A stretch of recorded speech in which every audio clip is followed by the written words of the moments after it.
Aquí tenemos a dos personas que están trabajando en dos proyectos que son realmente fantásticos.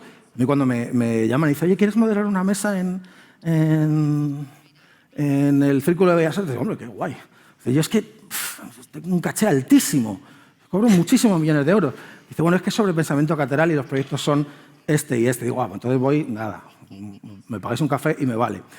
No es cierto, pero en realidad casi sí, ¿no? Porque los proyectos que nos traen y de los que van a hablar Fedir Boitsov y Airi Dordas, lo he pronunciado bien, son formidables. Fedir Boitsov es muchas cosas también, pero está aquí en calidad de fundador del proyecto Pixelated Realities, realidades pixeladas. Es un proyecto formidable y escalofriante. ¿Por qué? Pues porque Fedir es ucraniano. Él es de Odessa y el proyecto trabaja sobre conservar la realidad de lugares, edificios, monumentos de la Ucrania en estado de guerra o en estado de invasión en realidad. Porque, claro, tenemos bastantes datos de cómo eran esos edificios antes de la invasión, antes de los bombardeos. Y seguramente en 2, 3, 4 décadas esos edificios se habrán reconstruido de alguna manera o de otra. Pero el estado en el que están ahora, el estado en el que están después que han caído las bombas, eso es un estado que no se va a conservar, pero se va a conservar gracias a él. Es un trabajo que trabaja, en fin, lo va a explicar mucho mejor, trabaja con escaneados 3D, con modelos tridimensionales para colocar en un espacio virtual ese estado en el que estaban esos lugares, esos territorios, esos edificios o monumentos en el momento de la destrucción. Y nuestra otra ponente es Airi Dordas, que también es muchas cosas y está aquí en calidad de también responsable de otro proyecto precioso que se llama, bueno, lo voy a decir en inglés porque en inglés es como viene, Synthetic Memories, a mí me gusta decir memorias sintéticas.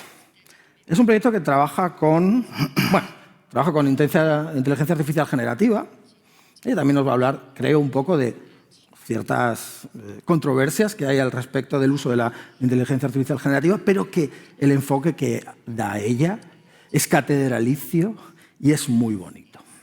Es decir, este proyecto lo que intenta es reconstruir memorias visuales, memorias gráficas, por decirlo de alguna manera, que se pueden haber perdido en personas que ya son muy mayores o que están afectadas a lo mejor por enfermedades neurodegenerativas o algo de ese tipo, ¿no? A base de conversaciones, de grabaciones de esas conversaciones, de uso de, en fin, retratos robots contemporáneos, el proyecto lo que intenta es recrear esa memoria que se estaba perdiendo y que si no hiciéramos algo con ella, se perdería para siempre. Ella está trabajando, efectivamente, desde generaciones en el pasado para generaciones en el futuro.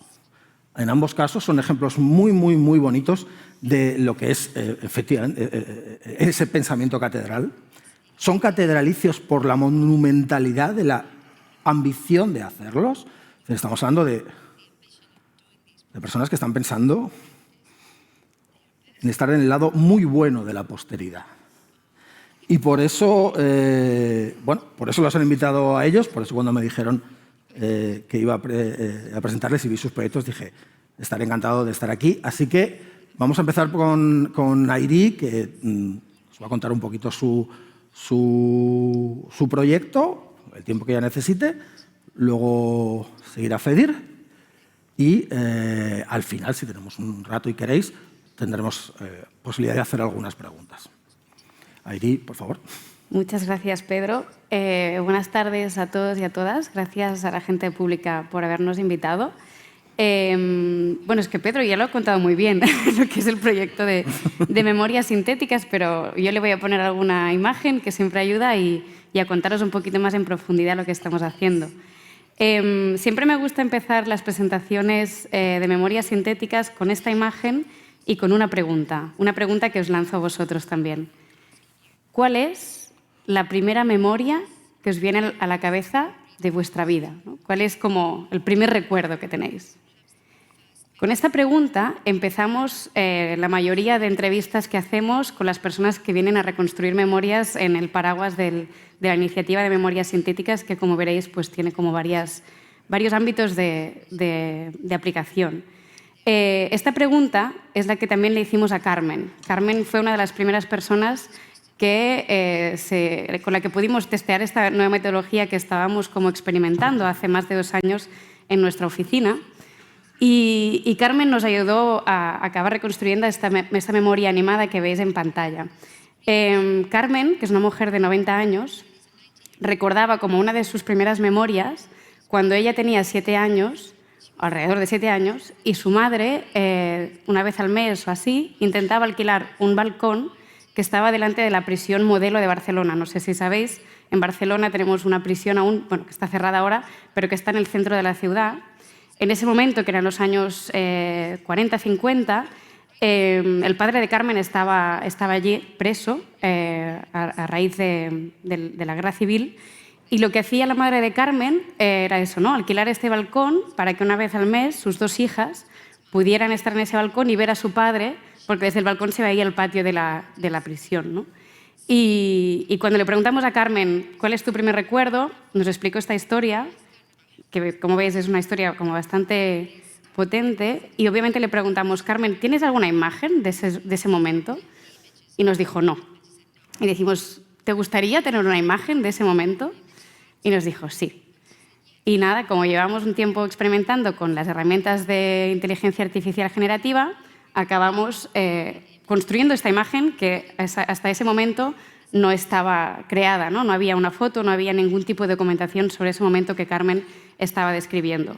Cuando vimos la reacción de Carmen, que se emocionó muchísimo y que además nos dijo, ostras, es que esto me permite poder seguir explicando esta historia a mis nietos. Ella decía, yo se lo he explicado muchas veces, pero no lo acaban de entender porque es otra época, es otra situación, ¿no? Y cuando tuvimos esta experiencia con Carmen nos dimos cuenta que estábamos delante de algo como bastante poderoso y seguimos experimentando con la metodología. Como hacemos nosotros la reconstrucción de memorias sintéticas, ¿no? Es muy fácil en realidad, es una entrevista entre la persona que quiere reconstruir esa memoria, de hecho esa es Carmen, la que veis en el sofá, una persona que se dedica a entrevistar a la persona para poder indagar en las memorias de su vida y identificar esas memorias que igual de las cuales no existe una representación visual y podríamos construir una, y lo que nosotros llamamos el prompter, ¿no? Es como de estas profesiones del futuro o del presente, ya muy presente, que sería como una persona un poco especializada en dar instrucciones a la inteligencia artificial para poder acabar construyendo la imagen, ¿no? Entonces, este proceso, que es un proceso individual e iterativo, lo que va es que una vez hemos identificado esta memoria, el prompter es que empieza a dar instrucciones a la inteligencia artificial, le va mostrando a la persona las imágenes que va generando y se forma como un momento de co-creación en que la persona que está reconstruyendo la memoria pues va dando feedback, ¿no? Va dando más detalles sobre esa imagen hasta que acabamos construyendo lo que nosotros llamamos un vector de memoria. Aquí hay algunos ejemplos. Este proyecto lo estamos intentando, empezamos en Barcelona en nuestra oficina, pero estamos intentando exportarlo en diferentes lugares del mundo y en diferentes ámbitos que ahora os voy a contar, ¿no? Pero después de cada entrevista lo que conseguimos es una imagen como esta. Normalmente son imágenes 2D, no están animadas, pero en un proceso de edición luego las podemos animar. No, pero esto, por ejemplo, es una memoria de una mujer boliviana que había migrado en Sao Paulo. Hicimos allí una actividad con diferentes mujeres migradas de diferentes países viviendo en Sao Paulo, y ella, por ejemplo, recordaba esas primeras semanas allí en las que durante los 3 primeros meses vivió y trabajó en el taller donde había conseguido un trabajo, ¿no? Esta es la memoria de Pepita, una mujer de 105 años de Barcelona, que nos contaba cómo recordaba la primera vez que había visto el tren cuando ella tenía 6 años y cómo ella tenía la sensación de que llegaba una gran bestia negra y esta es una de las memorias que reconstruimos con ella. O esta es la memoria de una persona que vive en el lago Chad, en África, y cómo recuerda cómo ha ido cambiando el entorno a causa de la sequía y cómo esta sequía también ha ido cambiando su forma de vivir. Estas imágenes que veis, que son lo que nosotros llamamos memorias sintéticas, son memorias que hemos generado a través de estas descripciones orales, no dejan de ser lo que os decía, ¿no? Un vector de memoria que lo que le permite a la persona es reconectar emocionalmente con esa parte del pasado y poder seguir contando su historia, ¿no? Seguir reafirmando su identidad, su trayectoria, su forma de ser. Entonces, como veis, es un proceso que es principalmente individual, pero que creemos que tiene como un gran potencial de colectivizar, ¿no? O sea, en cada proceso de memoria sintética lo que intentamos es que más allá de este proceso individual haya un proceso colectivo de enseñar estas memorias a la comunidad más cercana o a una comunidad más amplia para que esas memorias sirvan pues, para preservar esta memoria oral y cultural de todas estas comunidades y personas que participan del proyecto. Esta es la imagen de una exposición que tuvimos en Barcelona durante 3 meses, en la que teníamos viernes, sábados y domingos abierto un servicio público a la ciudadanía de Barcelona, donde cualquier persona podía ir allí a reconstruir sus memorias. Y lo que hemos hecho ha sido ir archivando esas memorias, la imagen que recreábamos con la descripción básica de la historia que hay detrás, y mientras estuvo la exposición abierta, pues la gente podía ver que con estas diapositivas o estas transparencias y un retroproyector podía como explorar las diferentes historias, ¿no? Como os decía, creemos que en esta parte de colectivizar la memoria es donde hay este valor de preservación cultural, preservación de historias, y esto nos ayuda en varios ámbitos, ¿no? Uno muy claro es en el intercambio intergeneracional, es decir, como habéis visto en la foto, la persona prompter era una persona joven, de hecho era un estudiante de universidad, y la mayoría de personas que reconstruyen memoria son personas mayores. Entonces, creemos que esta metodología genera de por sí este intercambio intergeneracional de conocimiento y de memorias, a la vez que acerca a los dos colectivos a esta tecnología tan nueva y que genera como tanta controversia, ¿no? Desde las personas que creen que gracias a la inteligencia artificial se van a acabar todos los problemas del mundo y los que al revés creen que la inteligencia artificial va a acabar con todos, ¿no? Entonces, es una forma también como de desmitificar esta tecnología y poder enseñar a estos dos colectivos una forma de aplicar esta tecnología con un propósito social, como en este caso la preservación de memorias orales y de la preservación de la propia identidad. Este es un campo de impacto muy claro. Luego estamos intentando aplicar la metodología también en todos procesos de preservación de memoria oral y preservación de la cultura. Podemos aplicar también la metodología en ámbitos de mediación cultural con comunidades migrantes, como os he contado el caso de las mujeres bolivianas viviendo en Sao Paulo, porque creemos que esto ayuda, ¿no?, a reafirmar su identidad, su cultura y a poder visibilizar sus historias, sus trayectorias y poder seguir dando visibilidad a sus situaciones casi siempre vulnerabilizadas. Y por último está la parte de la demencia.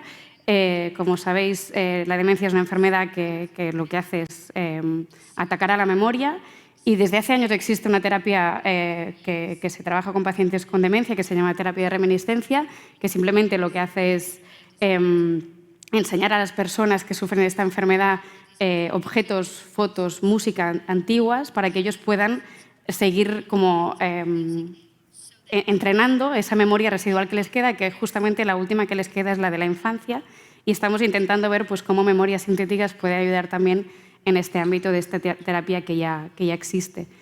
Y nada, es un proyecto que hace como 2 años que estamos experimentando con él. Como os decía, nuestra intención es poder exportarlo a diferentes museos, escuelas, hospitales, centros culturales del mundo, porque creemos que tiene mucho potencial. Y dejarme acabar con esta frase de Montserrat Roig, que es una poeta catalana, que ella decía que si hay un acto de amor, esta es la memoria. Bien, ya está, hasta aquí. Bueno, es muy poderoso. Yo ya tengo escrito unas cuantas preguntas, no estaba viendo el WhatsApp, he escrito unas cuantas preguntas para después. Y ahora vamos a dar la palabra a Fedir Boitsov. Os recuerdo el nombre, además me he aprendido a pronunciarlo bien, Fedir Boitsov, que nos va a hablar de su proyecto Pixelated Realities. I don't know how do you say Pixelated Realities in Ukrainian, but probably you will say. Fedir, please. Muchas gracias por darme la palabra y por ahora no necesito esto. Primero, estoy muy contento de estar aquí y muy agradecido porque me han dado la oportunidad de hablar sobre el proyecto que es realmente muy importante para todos nosotros. Y vamos a ver un pequeño vídeo que quiero mostrar. No tengo diapositivas, solo un vídeo, porque creo que comunica más, comunica mejor en poco tiempo qué es lo que realmente está pasando con el patrimonio cultural en Ucrania. Esto es nuestro proyecto que se llama Museo de la Victoria Ucraniana. Entonces, ¿cómo empezó todo? Todo comienza siempre con una idea, porque nuestro tema es el pensamiento catedral. Así que ahora estoy solo recordando mis pensamientos, lo que pensaba entonces, y ahora incluso puedo usar una palabra normal para eso, porque la idea es preservar el patrimonio cultural para las futuras generaciones.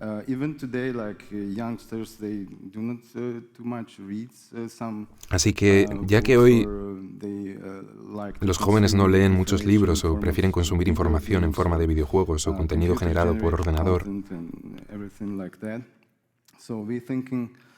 pensamos que para preservar este tipo de datos, este tipo de patrimonio convertido en datos, yo diría que el patrimonio cultural es como los datos. Información en forma digital que ayudará a preservarlo en el caso de que ayude a crear una verdad a partir de la información conservada. Porque alguna información que es suficientemente objetiva o señala claramente los efectos del conflicto, como esto fue destruido y aquello fue derribado. En fin, en este tipo de registros tú puedes verlo literalmente, observarlo literalmente, y así lo documentamos y lo mostramos, de modo que no haya ningún tipo de engaño o propaganda que diga que esto no está pasando o que lo que sucede es mejor o peor. De modo que nuestro proyecto comenzó como un escaneo. Estábamos escaneando, y lo que es realmente interesante, en mi opinión, es que empezamos a enseñar a la gente cómo hacer fotogrametría, para que ellos, estando en la guerra de Ucrania, o incluso sin la guerra, en fin, cuando no hay muchos recursos, es preciso encontrar a algunas personas para que trabajen contigo. Y es preciso hacer que entiendan que es importante salir y escanear los objetos y los monumentos, y que no es tan difícil, que podemos enseñarles a hacerlo. Así que así lo hicimos. En esas actividades que llamamos plan aéreo. Llamé, por ejemplo, a mis amigos arquitectos y a algunos fotógrafos y nos juntábamos para escanear arquitectura usando drones, cámaras fotográficas, etc. Así que cuando la guerra estalló en el 22, ya teníamos algo de experiencia enseñando y entrenando a la gente. Para nosotros era realmente imposible salir a escanear algún edificio o algún monumento porque estaba prohibido, especialmente si estaba cerca de algo muy importante como cuarteles generales o recursos estratégicos. Así que la única manera de hacerlo era filmar y hacer que esto sucediera. Y para llegar a esos edificios y recopilar los datos correspondientes, había que trabajar con periodistas autorizados para zonas de crisis y reporteros de guerra. O sea, gente que tenía una invitación oficial y que podían ir efectivamente y de manera legal ejecutar la filmación. Estas personas luego nos enviaban los datos y creábamos nuestros modelos 3D. Y todo lo demás lo construíamos a partir de eso. Entonces tuvimos la idea de organizar una exhibición en Leópolis porque en aquel momento era seguro y conseguimos financiación de un fondo cultural europeo para hacer algo así como un panel de discusión, una conferencia. Y expusimos este proyecto, el Museo de la Victoria Ucraniana, en forma de impresiones de los renders, de los modelos que creamos en lugares como museos, teatros, edificios habitados destruidos por los bombardeos, etc. De modo que esto fue lo primero.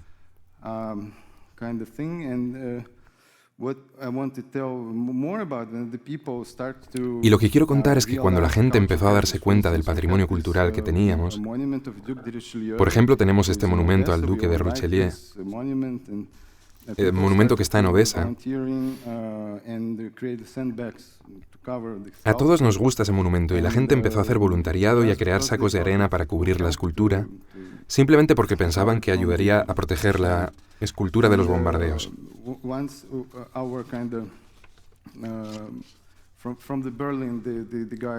Una vez nuestro colega de Berlín, un colega de Berlín llamado Vlad Belkov, nos llamó y dijo: estoy haciendo una exhibición en Berlín. ¿Puedo escanear al duque con los sacos de arena? Solo quiero eso. Y le contestamos: nos encantaría escanearlo, pero no podemos porque está en un lugar estratégico. Es imposible. Entonces pensamos qué hacer y junto con el equipo de Pixelated Realities y el Instituto de Cultura de Odessa y otros socios, logramos contactar a oficiales de prensa y conseguir todos los permisos legales para poder escanear al duque. Y lo divertido es que conseguimos una grúa con una caja elevadora y un miembro del equipo, Andriy, estaba en la caja escaneando la escultura desde arriba, a unos 5 o 6 metros de altura. Y justo entonces sonó la alarma antiaérea, significando un ataque o algo así. Y tuvimos que correr a cubrirnos, a protegernos. Y el conductor de la grúa se refugió muy rápidamente. Y el que estaba con la cámara dijo: esperad, dejadme aquí, que estoy grabando. Pero él estaba seguro. Él estaba bien. En esa ocasión no hubo ningún tipo de destrucción. Pero fue una experiencia muy interesante para él, estoy convencido de ello. Después de este proceso, cuando creamos el museo, teníamos unos 30 objetos en total. 6 de ellos eran cruces del cementerio de Cossacks, un tema interesante para la región de Odessa porque hay una narrativa que dice que en tiempos solo existía el Imperio Ruso y no había nada antes. Pero cuando ves las cruces de Cossacks que están allí, todo eso te hace preguntarte por qué había gente enterrada si no había nada antes que el Imperio Ruso. Así que las escaneamos y mostramos algunas en el museo, y luego decidimos profundizar más en esas cruces. Escaneamos todas y obtuvimos inscripciones para que los científicos pudieran estudiar quién estaba enterrado allí, de modo que pensamos que era un trabajo muy importante. Y continuamos trabajando con reporteros de guerra. Uno de ellos es nuestro socio Mikhail Shov, a quien puedes ver en el vídeo de prensa. Él fue incluso a Bakhmut en 2023, entre enero y febrero, antes de que Rusia conquistara esa zona. Y podemos ver también ese teatro en el modelo 3D. De modo que cuando dicen que no hubo ningún teatro destruido, no fuimos nosotros. Nosotros ya tenemos las imágenes y el modelo del teatro destruido para revelar la verdad. Con estos proyectos y estas colaboraciones empezamos a trabajar con museos de Ucrania,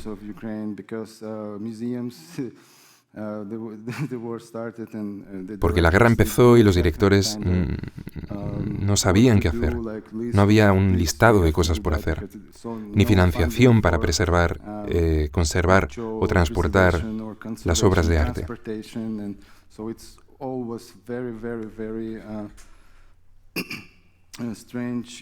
Esto es siempre muy complicado para ellos.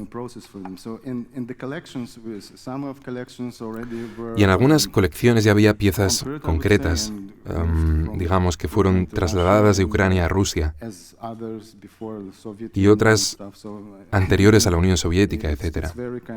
Así que simplemente están robando estas piezas. Están robando la cultura ucraniana. Están robando los museos que no destruyen. Y todo esto nos llevó a buscar proyectos para trabajar con museos y escanear sus colecciones. Hemos escaneado porcelana, hemos escaneado artefactos y hacemos lo que podemos, básicamente, mientras la guerra acontece. Y para poder hacerlo de manera más fiable y a mayor escala, pensamos que debíamos crear centros para entrenar a la gente. Y cuando nos conectamos con la comunidad europea, especialmente con los italianos y sus proyectos de conservación del patrimonio cultural, empezamos a colaborar y ellos nos integraron en un consorcio que ahora tiene una beca de la Unión Europea. Horizon y Digital Europa.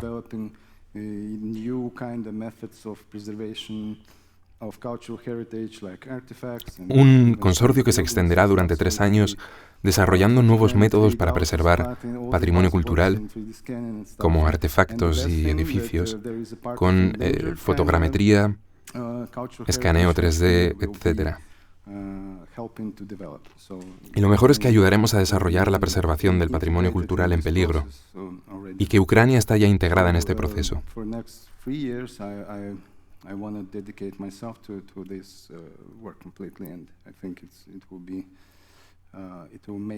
Así que para los próximos 3 años quiero dedicarme por completo a este trabajo y creo que marcará la diferencia verdaderamente. Muchas gracias. Okay, voy a hablar un poco con ellos, voy a hablar en inglés para... No. Bueno, seguimos en inglés, sí, ok. Continuar en inglés. I'm going to continue in English. Just a couple of questions. Tengo un par de Por preguntas. si el público tiene alguna pregunta que debería tenerla. Just a couple of questions. Vale, tengo una pregunta. Really, I understand everything. Good, that's amazing. Yeah. Yeah, amazing. You prefer the translator? So my beautiful voice. No. Okay, I'm just. That's no problem. I wanted to get what you're talking about Whatever. in the first place. Yeah.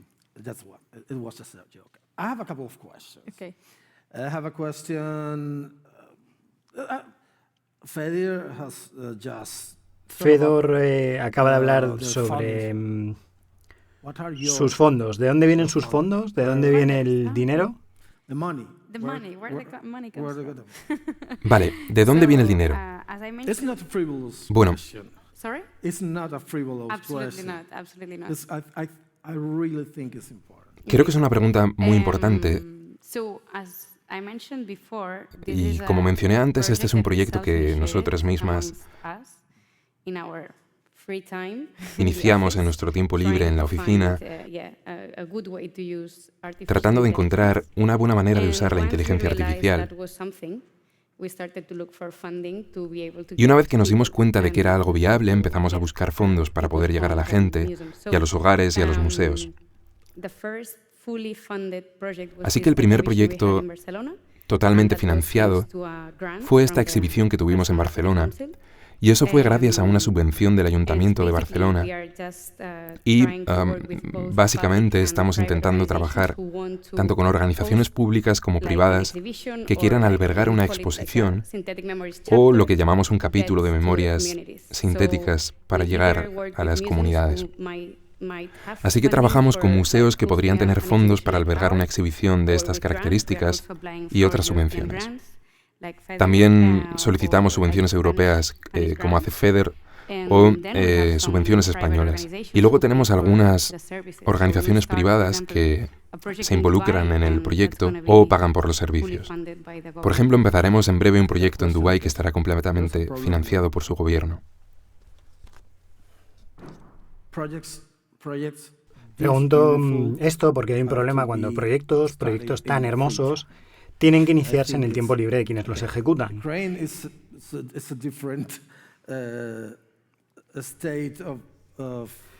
Ucrania, cierto, se encuentra en un estatus distinto a día de hoy, más aún en 2022 y 2023, pero ¿alguna vez han pensado en hacer, no sé, una película documental o una serie documental de televisión?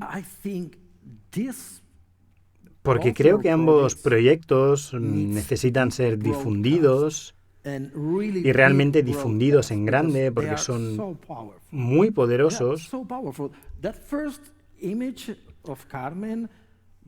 Son tan poderosos que la primera imagen de Carmen o solo el concepto de esta estatua totalmente cubierta con sacos de arena para preservar los datos, para preservar no solo la imagen, sino la realidad digital, la fotogrametría, el escaneo 3D de este artefacto.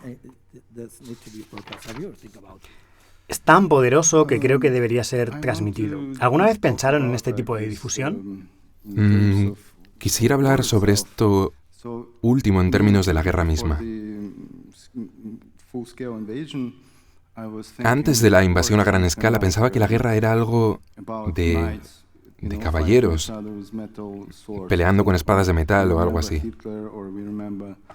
O pensaba en Hitler o en la Guerra Civil Española como cosas malas que sucedieron, pero que sucedieron en blanco y negro, recuerdos de hace mucho tiempo, y que no podían pasar de nuevo, que no podían pasar aquí y ahora, porque vivimos en un mundo civilizado, tenemos ChatGPT, tenemos DeepSeek R1, que está, ya sabes, arrasando en Internet. Y tenemos toda la información del mundo en nuestros teléfonos móviles. Entonces, ¿por qué pasa esto? Por eso hacer una película o cualquier otro tipo de contenido que luego vaya a Internet es algo bueno para nosotros. Pero es preciso tener el tiempo para poder hacerlo y sobre todo los fondos son necesarios. Y porque somos personas, y yo personalmente puedo decir que preferiría estar haciendo algo realmente bueno que estar difundiendo demasiadas cosas en Internet en cada actividad que hago. En fin, quizás tengamos alguna interconexión con proyectos como el tuyo porque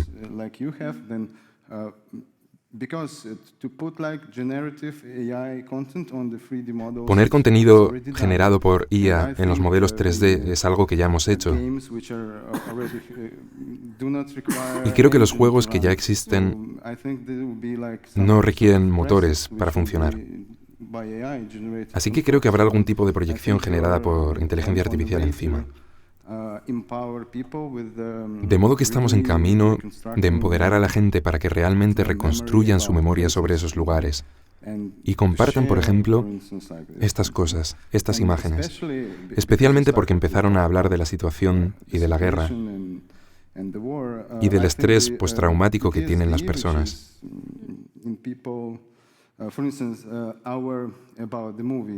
Por ejemplo, nuestro cofundador, Dimitro Dokunev, él estuvo en la guerra y fue herido por un tanque. Está vivo, pero sufrió una herida muy grave causada por un tanque.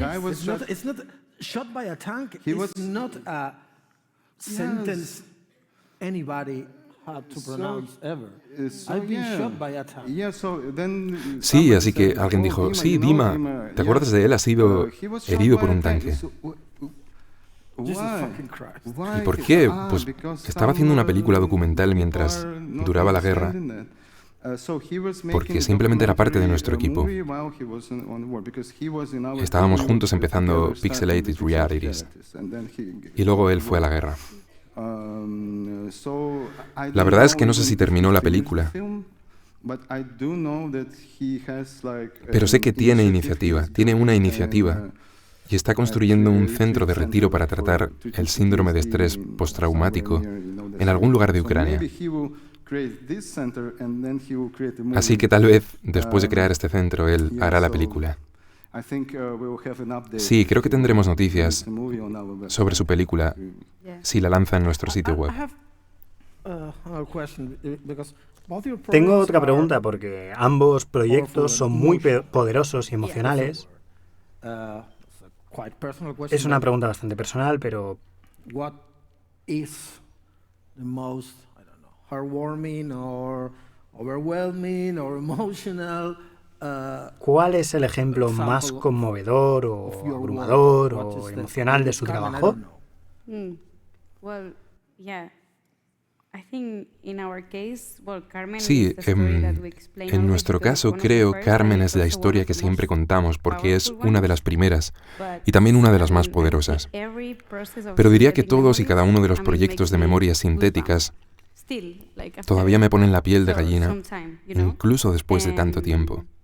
Then, but of course, when there are stories Cierto, cuando hay that you historias can que ves see that que están have, cargadas de are like dolor, loaded with pain, with suffering, de with sufrimiento, this risk of, like these del stories peligro to de fade ser and to olvidadas disappear, then you get even more y emotional. desaparecer. So we have, Entonces we te participated in emocionas a todavía documentary más, in ¿sabes? The Catalan TV, TV3. Participamos en un documental en la televisión Documentary catalana. about AI and El documental era stuff, sobre la but we had, inteligencia like, little artificial. clip. And for that Pero teníamos clip, un pequeño we had an clip. activist, like Y para ese clip contamos con un activista, una activista LGTBIQ+, de los años 70 en Barcelona, que reconstruyó la memoria del día en que hicieron una demostración tipo pop-up en la calle con folletos. El colectivo había estado autoorganizándose y tenían un plan, lanzar todos los papeles sincronizadamente. Era una forma de dar visibilidad a la comunidad y demás. Y cuando reconstruimos esa memoria con esta persona, empezó a llorar porque dijo, wow, esto fue así. Puedo verme, puedo ver cómo hacía lo que hicimos. Y porque lo que hicimos era ilegal, no había imágenes de eso. Y cuando nosotras la recreamos fue como, wow, puedo mostrárselo a mis nietos, puedo mostrárselo a otra gente para explicar lo que hicimos. Fue realmente algo muy grande. Y por desgracia tenemos muchos ejemplos así. Me gusta contar historias. Quiero que tú cuentes la tuya. ¿Cuál es tu... Perdón, tu momento más poderoso o tu ejemplo más fuerte? Quizás el de la estatua, no lo sé. Respondería quizás de manera un poco metafórica, pero me encantaría reconstruir una memoria donde no hubiera toda esta destrucción, toda esta guerra. Quiero reconstruirla, pero no puedo porque no es la realidad pixelada de este momento.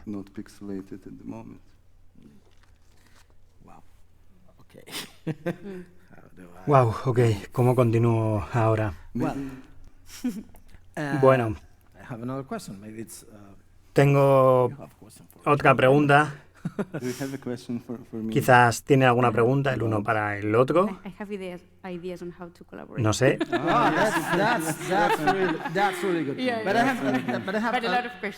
Eso está bien, pero tengo una última pregunta antes de pedirle al público que haga sus preguntas y es...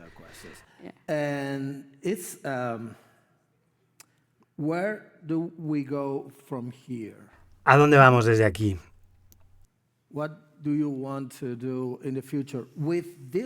¿Qué quieres hacer en el futuro con este proyecto o con otros proyectos?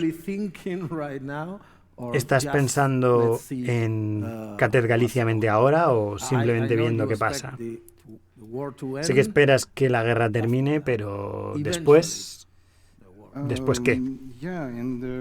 Sí, como dijiste en la introducción, y muchas gracias por la traducción, que fueron los masones quienes pusieron la primera piedra en determinada catedral, tal y como Gaudí puso la primera piedra de la Sagrada Familia, sabiendo que no la vería completarse, aunque no creo que de todos modos supiera que sería alcanzado por un tranvía.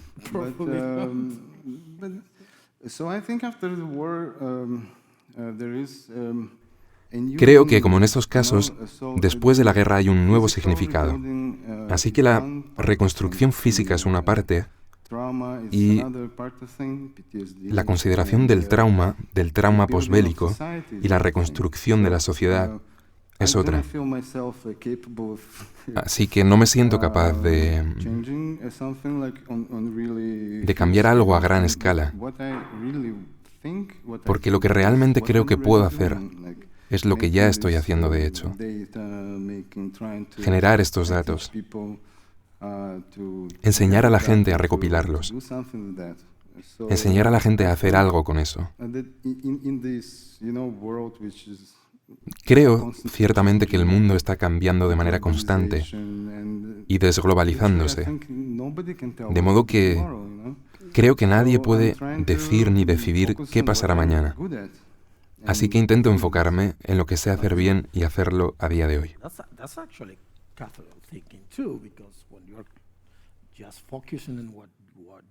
Eso es, en realidad, pensamiento categorical también. Porque cuando solo te concentras en lo que sabes, en este mundo de desplazamientos y todo eso, poder estar presente y en lo que eres bueno y lo que quieres hacer, es una forma de pensamiento categorical, una forma de preservar, una forma de pensar a largo plazo. ¿Y tú? ¿Qué quieres hacer o hacia dónde planeas ir desde aquí? Sí, en nuestro caso, además del nivel personal, como Fedor dice, en el sentido de hacer lo que sabemos hacer y nos hace vivir en paz. Más allá de ello, para el proyecto, creo que tenemos dos grandes desafíos. Uno es tecnológico, porque, como sabes, los modelos de inteligencia artificial generativa son bastante nuevos y tienen sesgos importantes y son opacos. Lo que queremos hacer es crear nuestro propio modelo de lenguaje personalizado, que nos permita trabajar con cualquier comunidad en el mundo y obtener resultados culturalmente relevantes, porque lo que pasa a día de hoy es que, como sabes, la inteligencia artificial funciona como una herramienta predictiva y funciona con estadísticas basadas en los datos a los que tiene acceso. Y esos datos son principalmente datos del norte global y pertenecen a los últimos 30 años, no más, tal vez 40. ¿Qué pasa entonces cuando intentas recrear una memoria del Brasil de principios de siglo? No da buenos resultados. ¿Qué va a pasar ahora cuando vayamos a Dubái? Trataremos de reconstruir memorias de familias de nuevo desde principios del siglo en Dubái y puede que proporcione una casa que es irreconocible, que parezca una casa de suburbio americano. Entonces, a día de hoy tenemos este desafío tecnológico que intentaremos resolver creando nuestro propio modelo, que también será un modelo abierto, porque creemos que esta iniciativa y esta metodología deben ser abiertas y accesibles para todos. Nos gusta que esta iniciativa sea sin fines de lucro. Y luego el otro desafío que tenemos es llegar a tantas comunidades como sea posible para mantener la visibilidad de todas ellas.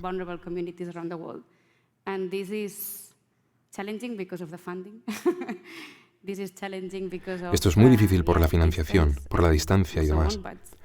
Pero nos visualizamos trabajando en esto porque todavía hay muchas historias y memorias por reconstruir y visualizar. Eso es algo que encuentro muy interesante y bastante hermoso en ambos proyectos, que las imágenes no son esas imágenes perfectas y hermosas. En tu caso son imágenes hechas con IA generativa y son bastante imperfectas, lo cual es hermoso, porque recuerda la consistencia de la memoria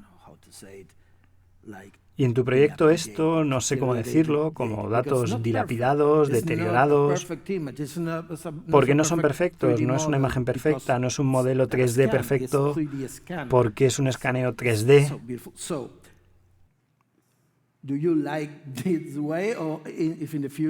Así que es muy hermoso. ¿Os gusta este estilo?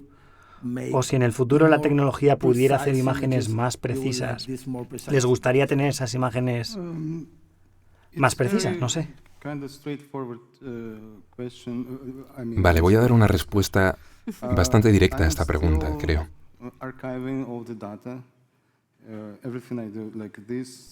Todavía estoy archivando todos los datos de todo lo que hago. Como este proyecto o algo hermoso que escaneemos con mucho detalle, porque definitivamente cuando escaneas con algunos reporteros de guerra, la calidad no es súper alta.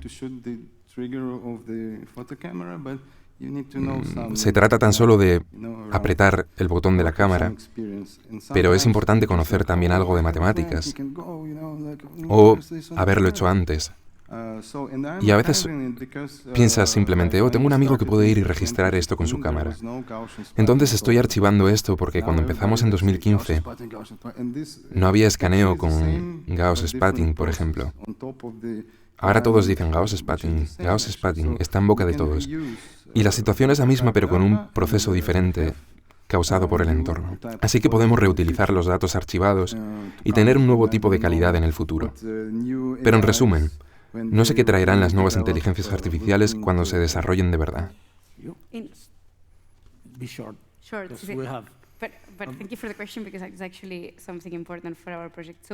Sí, muchas gracias por la pregunta, porque en realidad es algo importante para nuestro proyecto. Así que lo mantenemos así deliberadamente. Lo mantenemos imperfecto deliberadamente. Y de hecho trabajamos con modelos antiguos más que con modelos nuevos, porque los modelos nuevos de la inteligencia artificial te dan imágenes muy perfectas. Y la razón por la que seguimos trabajando con modelos antiguos que dan imágenes imperfectas, que parecen más bien una pintura al óleo, es porque nos dimos cuenta de que así es como funciona nuestra memoria. Nuestra memoria funciona con conceptos y funciona recordando pedazos de información más que un vídeo completo o una imagen en alta resolución. Así que nos dimos cuenta de que cuanto más perfecta era la imagen, peor era el resultado. Okay, sí. Tenemos un par de preguntillas, por lo que Sí, veo. damos paso a la ronda de preguntas. Antes, Tenemos por ahí 10 hay una minutillos. pregunta, pero antes voy a proponeros una pregunta 10.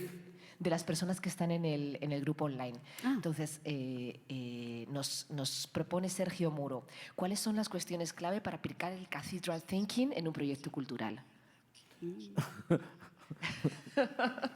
Ask, for me, I don't know. Just to, no lo sé. Quizás pensar que proyecto cultural o cualquier tipo de proyecto. Quizás pensar un poquitín más profundo la frase esa que dije antes de todo lo que hacemos al final está destinado a la posteridad. Pensar que ese todo puede ser, es lo que he dicho antes, ¿no? Cosas un poco más mundanas como coger o no coger el coche, cuándo cogerlo y cuándo no cogerlo y a lo mejor en algún momento pensar que efectivamente lo que estás haciendo en este instante sirve a generaciones futuras. A lo mejor no se trata de ser ambicioso en el sentido de decir, bueno, amigos, estoy haciendo pensamiento catedral, sino pensar que realmente al final sí que va a ser una cuestión de posteridad. No sé. Intentar hacer un poquito mejor el mundo, es que realmente no se me ocurre otra manera mejor de decirlo. Si hay alguna pregunta, mejor para los ponentes que para mí. Hay otra pregunta por aquí. Bien, buenas tardes. Bueno, muy brevemente, una reflexión y una pregunta. La pregunta es un poco técnica y es un poco inquietante. Me refiero al proyecto de la memoria. Me llamó la atención que hay una memoria, la memoria de Carmen particularmente, en ese balcón. No sé si fue el instrumento, me imagino que fue el instrumento o el modelo de inteligencia artificial, que la puso en blanco y negro.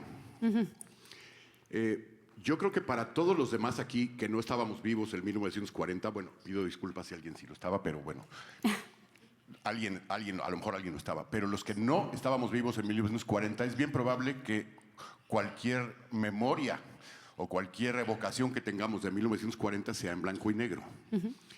Pero la de Carmen no. Es decir, Carmen estaba allí. Y de alguna manera ese modelo le ofreció a Carmen, le indujo a Carmen una memoria de su niñez en blanco y negro. Y eso me... Yo dije, ¿cómo? Entonces, le estamos induciendo a Carmen. Sí, sintetizo ya. ¿Por qué coño la inteligencia artificial le puso una memoria a Carmen en blanco y negro? La única que no lo tenía en blanco y negro era ella, me imagino. Sí, era simplemente eso. Y lo otro sobre el pensamiento catedral, bueno, lo hablaremos en corto, en otro, porque creo que hay que cortar ya. Pero bueno, esa era mi reflexión. Gracias. Puedo contestar muy rápido lo del blanco y negro. Hay dos razones por eso. Una, que es la que tú apuntabas, que es la limitación de la tecnología, que como todas las fotografías que existen en Internet sobre el 1940 son en blanco y negro, cuando tú le dices reconstrúyeme una foto de de 1940, te lo saca en blanco y negro. Y esto es una limitación que tenemos y por eso os decía antes que nuestro objetivo ahora es poder customizar nuestro propio modelo para que realmente podamos reconstruir las memorias según la persona lo recuerda. Pero es curioso porque luego hay una razón más humana. Y es que en todas las entrevistas que hacemos de reconstrucción de memorias, en algún momento les preguntamos a la persona, ¿cómo recuerdas esta imagen? ¿Y la recuerdas en blanco y negro? ¿La recuerdas en color? ¿La recuerdas desde tu punto de vista? ¿La recuerdas desde fuera? ¿Cómo la recuerdas? Y hay gente que recuerda en blanco y negro. Y cuando la persona te dice que yo esto lo veo en blanco y negro, pues es en blanco y negro. Pues ¿no? Yo es que recuerdo en blanco y negro, pero lo de ayer lo recuerdo en blanco y negro. Es que, entonces, sí. Cosas que pasan. ¿Alguna pregunta más o...? No hay ninguna pregunta más. Sí, hay... Pues tiene que ser rapidísima, ¿eh? Porque me acaban de... Rápida. Hay dos preguntas más, pero creo que da solo tiempo a una. Me acaban de sacar tarjeta Es amarilla. súper rápida. Con esto de todo hacia la posteridad, proteger el recuerdo, llevarlo a hacer un mundo mejor. Yo estoy en un dilema absoluto al respecto de la inteligencia artificial y el medio ambiente. O sea, la contaminación. ¿Cómo navegáis esto? ¿Te puedo contestar yo? Quien quiera, rapidito. El consumo de servidores de inteligencia artificial generativa, siendo un consumo potente, es virtualmente despreciable, es prácticamente inexistente comparado con el consumo de un país como España, 50 millones de habitantes, en alimentar campos de cultivo para ganadería. Virtualmente despreciable, inexistente. No va de eso. Se trata de entender dónde está eso. A los medios les gusta mucho meter miedo, y lo siento, pero que es cierto. Bueno, es que sí, efectivamente, los servidores de inteligencia generativa y cualquier servidor consumen muchísimo más, pero ni te imaginas el orden de magnitud más que consume un servidor de un banco relativamente grande que los servidores de inteligencia artificial generativa ahora mismo. A mí, mis dudas con la inteligencia artificial generativa tienen más que ver con el robo de contenidos, pero si es para esto, chica, yo qué sé, Bueno. a mí me parece bien, al menos de momento. Vivimos con mucha contradicción también, pero a la vez intentando dar una nueva visión, una nueva forma de hacer, mientras vamos descubriendo la realidad detrás de todos estos mitos que se generan, que algunos son verdad y otros no, sobre el consumo, sobre... bueno, vamos a ver también, ¿no? La Unión Europea va a desarrollar una nueva política de cómo atacar esta parte más del copyright. Pero bueno, en nuestro caso fue como es una ola que ha llegado, que está para quedarse. Mientras vamos configurando el resto, nosotros propongamos algo para hacer en positivo. Muchísimas gracias. Thank you very much, Fedir. Muchísimas gracias, Airi. Muchísimas gracias a todos los que habéis venido aquí, a los que están online, a la gente de la Fundación Contemporánea, de Pública, al Círculo de Bellas Artes, a mi mamá que me estará viendo en este momento, a mi hijo que debe estar durmiendo la siesta y si no me voy a cagar en él. Muchísimas gracias a todos. Gracias a ti. Nosotros nos vamos ya y dejamos para la siguiente ponencia.